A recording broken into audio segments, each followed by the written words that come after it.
I wasn't going to do a live stream until next week, but I had a few minutes, so I thought I would pop on.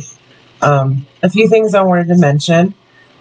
The page, Jenny Allen Books, has 435 likes, which is really awesome. So we're only 65 away from hitting 500. It's really cool. So if we do hit 500, or rather when I hit 500, I'm going to do a random drawing, and I'll figure out something really cool to send out to the winner. And nice promotion. One of the other things I wanted to talk about too is last time I talked about writing Blood Lily, the first book. And I talked a lot about like the history and where I started, but I didn't really talk about actually writing it. So the story is that me and my best friend Jason, who I commonly refer to as my brother, been best friends since I was 16, we lived out in Utah, and we both lost our jobs at the same time. So we moved down to Tennessee, where his parents are, and they're like my second parents. And we were staying there, and I decided that, you know, working at Radio Shack was pretty dead end, even as a store manager. I made less than the store manager of Taco Bell. So I decided I was going to go to college finally. So there I was in the middle of nowhere, Tennessee, called Madisonville. Which anyone who's read the first book will remember that's part of the story is in Madisonville, Tennessee. So we were there, and there was no internet access. I had no friends there. There were literally just cows as neighbors, and a Walmart and a grocery store. So I had nothing to do. I had my laptop, no internet access, and so I just started writing. And I finally sat down and wrote the story I really wanted to write, and kept writing and writing. And I wrote about half the book before I started college. So then when I was in college, I met one of my very close friends, Emily Kirk. And she is brutally honest. She does not fluff anyone's ego. She doesn't hold back at all, which is perfect when you want someone to like give you an honest opinion. So I asked her to read what I'd written so far and tell me if like I'm just crazy or if it's actually something. So she read what I had, and she absolutely loved it, and especially loved the interactions between Lilith and Chance, which was very cool from her because, as she will tell you, she was anything but a hopeless romantic. She's not into romantic stuff really at all. So for her to actually like that part of the book was pretty special. So with her urging me on, I kept writing, and eventually I wrapped up writing the first book. I went back through several times and did edits and things like that on it. And then I wound up self-publishing January 1st, 2014.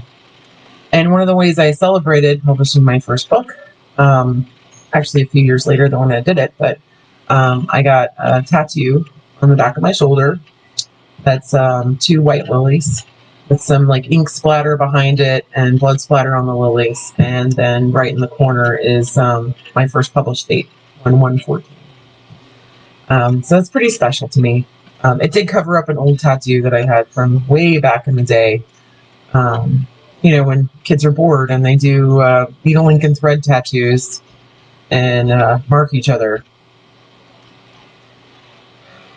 19-year-old me.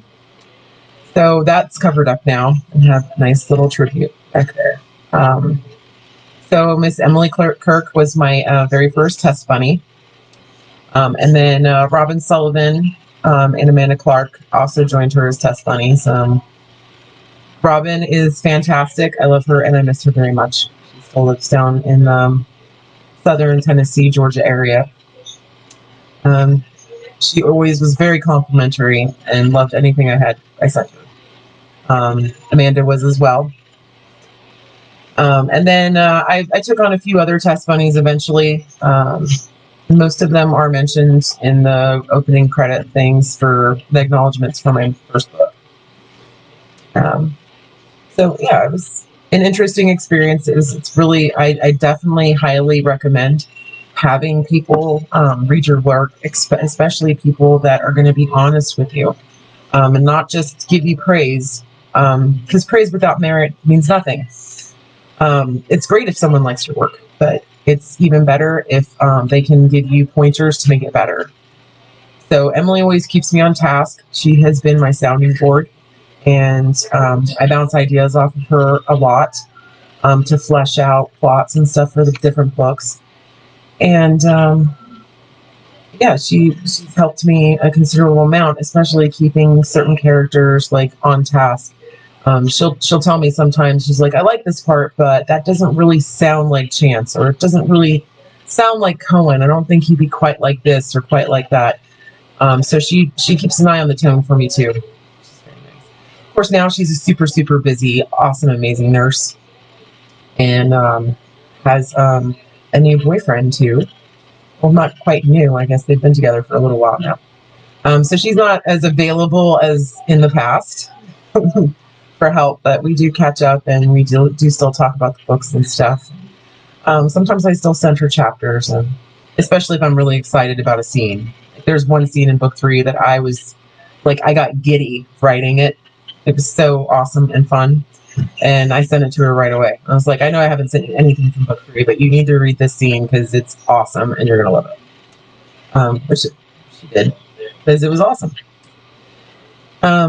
So a couple other quick thoughts about publishing. Someone had asked me about my publisher and what happened there.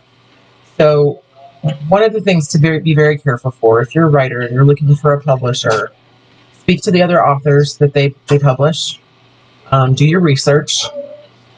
I did have another author that I knew, and when I got this publisher, so I felt pretty secure about it. But in the end, they did give me a celebrity endorsement from Courtney Hope, which is pretty awesome.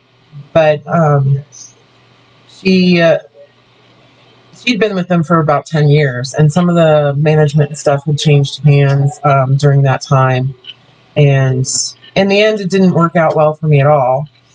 I wound up a year and a half worth of sales that they did through Amazon and through their publishing website and stuff, and I never saw a single penny from it.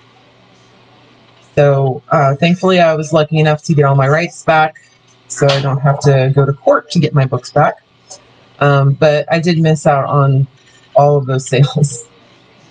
So I'll be starting all over from scratch. It was disheartening, and beginning of this year, I honestly was pretty depressed about it. I didn't want to look at the book. I didn't want to touch anything to do with it. I threw all my promotional materials away that I had, all the postcards and bookmarks and business cards and stuff I had made that had Indie Gypsy all over them, which was the publisher. All that stuff, I threw it away. Some of it I think I burned in the bonfire, kind of symbolic.